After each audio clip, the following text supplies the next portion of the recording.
Hey, it's time to play Random Encounter. Here's your host, Alan.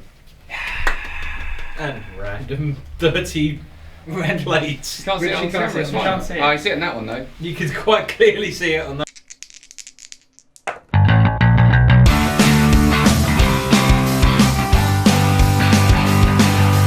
Hi, welcome to Listen Geek. I'm Alan. I'm Anthony. I'm Nick. I'm Rob. I'm Dave. And we're going to be playing Random Encounters. By IDW, it is for 1 to 5 players, it takes 15 to 20 minutes, allegedly, and is for ages 10 and up. Well, let's get to the unboxing. Inside, you get some rules, some cards with things on them, pictures and stuff, some dice, some bags, and the back of a box. So, what we're going to do is we're going to use the draft format rules in the back of the book, and we'll lay out 5 cards in the middle of the table, and each player will take one, then fill up the space and go around the table until everybody's got 9 cards. As you're laying out the cards, they'll either have a gold icon behind the numbers, they'll have a green one, a blue one, or a red one. Now, the gold have no special abilities other than if you take 2 cards of the same value and put them together, you will double each card's value and then add them together. So these 2 gelatinous cubes would become 16 each to become 32, so it becomes really worth it. And if you put 3 together, the same happens, you triple each card and then add them together. I'm sure it'll be like quadruples, and I don't know what the word is for times and something by 9, so there we are.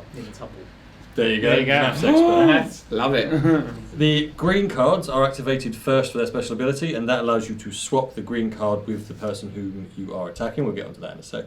And it has to go with another card, it cannot go on its own.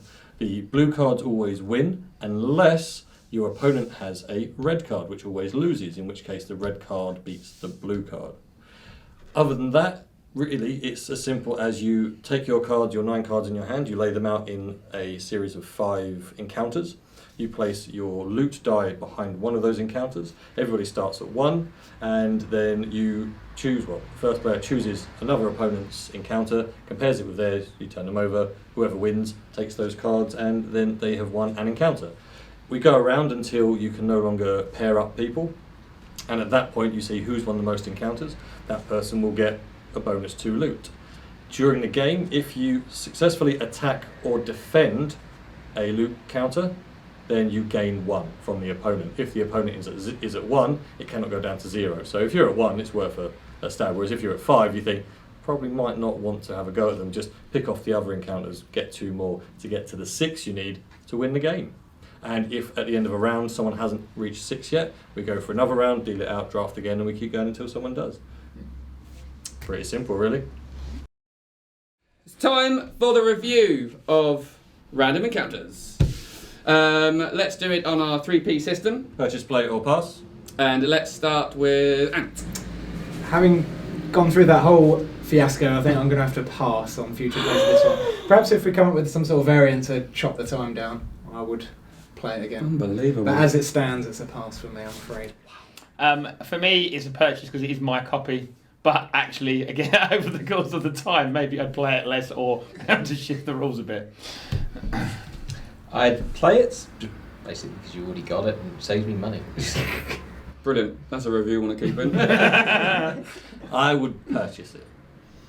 I think I too would purchase this as well. I think it's enjoyable enough. I'd hope there'd be some expansions to come out and maybe give it a bit more kind of like gravitas. But as Dave said, like you can change the rules a little bit. Like we looked at tweaking a few things. Like when we were playing, you might see those, you might not. It depends what Dave leaves in. It's quite a lot of it, to be fair. The lie of how long it took after the draft, that was. We were playing the more advanced rules. There's a number of ways of It does playing say that the advanced rules will add time, but Yeah. wow. Way more than 20 They minutes. didn't say how much, did they? No. Yeah. No. Time's up by the amount of players you have. That's on us, then, Yeah. I guess. Yeah, maybe it's 15-20 minutes per player. Oh, no, the worst. So let's go to our geek rating out of 6. Let's go in the same order.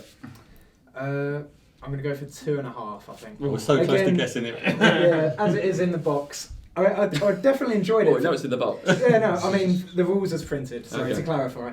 I did enjoy it for the first 15 to 20 minutes, so... If Just stop. if it had stuck to that, it would have been fine, but it did You drag should have on. played better, then you would have won the second turn. Stop bashing me. Like, if you bash the leader properly, like, if you care about winning, then that's what drags the game Yeah, on. which is what we did. If you're Yeah. just kind of coin flipping and being a bit silly about it, then maybe that'll Yeah. chop some time off and maybe Yeah. it'd even be a bit more fun. Yeah, if I would rate it a 4.5. It is a fun game as long as you don't take it too seriously. I think the more if you take it very seriously, that's what makes it drag quite a bit. But it is fun. It is a fun game Like a dead if you're body. playing it. Yeah, Of Stan. yeah, it is fun, and I like the artwork in it. That's why I bought it Yes. because I think the artwork is really good, and it is a fun game. But yeah, I think it's about exploring how the rules work, interact together, and then working out a rule set that works for you as a group. I just want to do a really bad joke about being fun guy. Go! I'd give it 4 out of 5. It is a really good game to play, and if one of you already owns it, it's great. Just good. It's a quick game to play. It's a quick game to play if you're not trying to stab each other in the back constantly. They can just rub up one of the people in the chart which says 4 out of 5. Just cross the man off at the end. He never existed. Go on, you do yours on the last one. Go on. Alright. I'm going to go a 4. I think it's very enjoyable. I think it's slightly above average. I think the look and all that sort of stuff is very enjoyable, and the styling. It did go on quite long, but I think we were being very overly competitive. But you'll see, like, that we started having a sense of delirium near the end. I don't know what's happening. I'm just going to keep taking toads until something happens. But it was a very enjoyable game, and I like the look of it. I think the solo player one, there were some interesting cards that I didn't get to see right at one point of the solo bit, and I thought that could be quite interesting. Yeah. But I don't know how that bit works. But as 5-player madness, it was quite enjoyable. Yeah. I think like the card quality was quite good as well. Obviously they were sleeves, so we didn't really get to. Yeah. But they looked good. I'll go 4, Ooh. and the reason for that is I think most people will find a way to play it that they will enjoy. I think that the box is a bit big, so they always have that problem of you open it up and you go, oh, even though it's £15, which is a good price, you just sort of go, oh, it's rattling around a bit, so you're not going to keep the box for very long because you just put it in a deck box and then you're done. Yeah. But also, if you're not the sort of person who likes to just play fast and loose, go, oh, we'll change this rule, we'll change that rule, I think at 5 players, No. yeah, it's a bit harsh. And also, if you play it with the standard rules, you have no control over what you've got, and so you don't really feel like it's worth investing in that. The main difference is time. instead of drafting, you just get 9 cards dealt to you. That's it. And then the gameplay is brought the same way, but that I might random element. No, don't say it. even prefer that. But it would cut the game length in half. Would it? It would. If each person That randomly is draft just phase winning. is like nearly half the game. And ultimately, we're usually picking from one card anyway, aren't we? It's whatever's coming off the top because there's Yeah. a load of gumping. But that's what I'm saying. I think if you had maybe 3 cards that were dealt Let's to you. play again with that roll now. Who invited this guy? Right. I don't want to be like the Simon Cowell of the group. Like, I did like the look of the game, the appearance, and I did like it for a little while. But the problem for me is that this game would score higher were it not for games like Skull and Liar's Dice that do play it in that much shorter time frame, and I just enjoy it quite a bit more than this one. Don't take it seriously. No. Yes, that's the key message. Well, on that bombshell, if you're missing your geek, you know where to find us. In a very hot room. Bye! I'm out! Yeah! Or man in blue. Man pants. Go do that. The greatest hero of our time.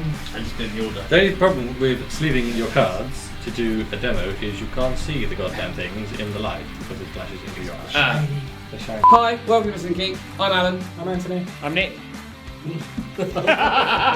Your name, sir! Oh